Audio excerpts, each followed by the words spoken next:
그 시간이 되게 오래 지났잖아요. 오랜 기간 동안 벌어졌고 이렇기 때문에 과거 데이터들이 다 소실된 거예요.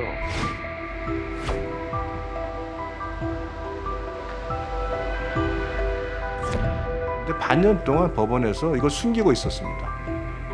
비밀번호 그 보이시죠? 123QW입니다. 보안이 취약합니다.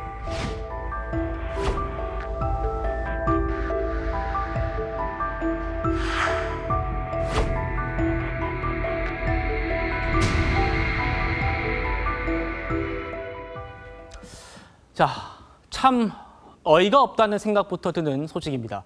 북한의 해킹 조직이 우리 법원의 내부 전산망에 침투해서 1년 동안 자료를 빼간 걸로 확인이 된 겁니다. 대부분 국민들의 개인정보라서요. 앞으로 이게 어떻게 악용이 될지 정말 심각하다 싶은데요. 법원을 해킹한 북한 해커 조직 라자루스란 단체로 추정이 됩니다. 그래픽 보시면 지난 2년 동안 빼간 파일만 100만 개고요. 650만 쪽 분량의 자료를 빼간 걸로 드러났습니다. 저희 지금 저희 스튜디오에 탈북 공학 박사이시고 이번에 국민의힘 비례대표 당선인이신 박춘권 당선인 나와 계신데요. 어서 오십시오. 네. 안녕하십니까? 당선인님, 일단 네. 라자루스 이 조직을 좀 여쭤보고 싶은데 북한의 대표적인 해킹 조직이라고 하더라고요. 네, 북한의 3대 해커 조직 중에 하나라고 알려져 있고요. 그렇군요. 네, 그리고 북한의 대남 공작을 전담하는 부서인 그 정찰총국 소속이라고 합니다. 그리고 이 라자루스라는 해커 조직은 2007년 초부터 활동한 게 이제 포착이 됐고요. 예. 그리고 2014년 미국의 소니 픽처스사의 해킹 사건을 통해서 이제 알려졌습니다. 이들의 주요 목적은 금융 분야 공격이고요. 네. 그리고 한 가지 사례로는 0.01초 만에 악성 코드를 심어갖고 해킹했다라는 그런 사실도 확인이 됐습니다. 예. 네. 교육 사업은 저국과 혁명의 미래를 키우는 성스러운 사업이라고 하시며 모든 조건을 다 갖추어 주신 위대한 장군님, 친히 학생들의 컴퓨터 응용 능력을 알아보시며 학교들에서 인재를 금싸레기를 얻듯이 품을 들여 키워내야 한다고 귀중한 가르치심을 주셨습니다. 경례하는 모스님께서 우리나라 모든 공장, 기업소 단위의 과학기술 보급실에 있는 컴퓨터 대수를 다 알고 계실 정도로 참으로 중시하시는 과학기술 보급실. 이날에 주신 가르치심은 과학기술 보급 사업에 대한 관점을 바로 세우고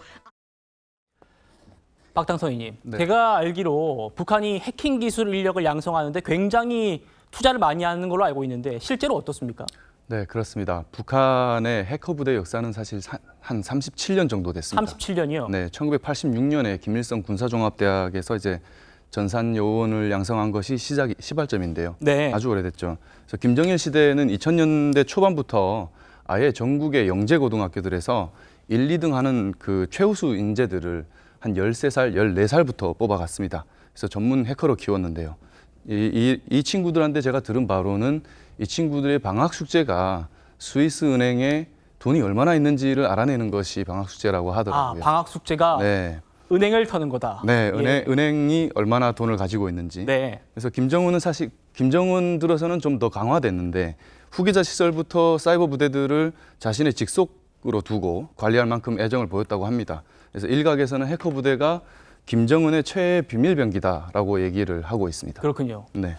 자, 이렇게 해킹 교육에 굉장한 막대한 돈을 쏟아붓고 있는 북한인 만큼 이 조직의 실력은 전 세계적으로도 인정받을 정도라고 합니다. 법원이 공격받기 전에 이런 일도 있었죠. 농협 전산망이 마비가 됐었고요.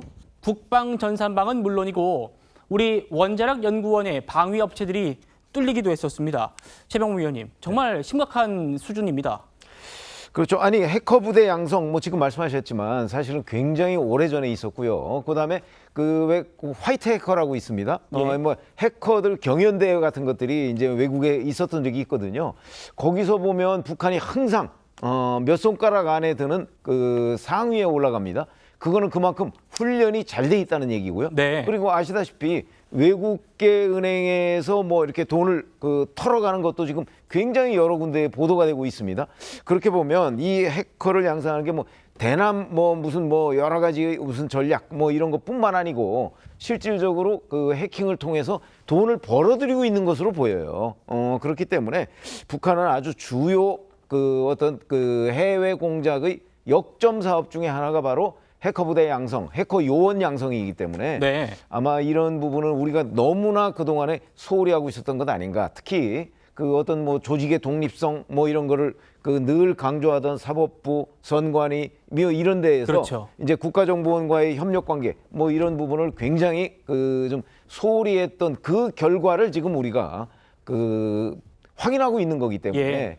앞으로 아마 특히 그 독립기관으로서 여러 가지 그 어떤 그 뭐 국정원이나 이런 데에 뭐 그 감시를 안 받는다 뭐 이렇게 얘기했던 무대에서 그런 곳에서 다시 한번 아마 재점검을 좀 해보고 뭔가 대책을 세우지 않으면 제2, 제3의 사태가 다시 벌어질 가능성이 대단히 높다고 봅니다. 그렇군요. 저희가 아까 그래픽에 빠져 있었습니다만 최 의원님 말씀처럼 선관위원회도 북한의 해킹 공격을 받았었습니다.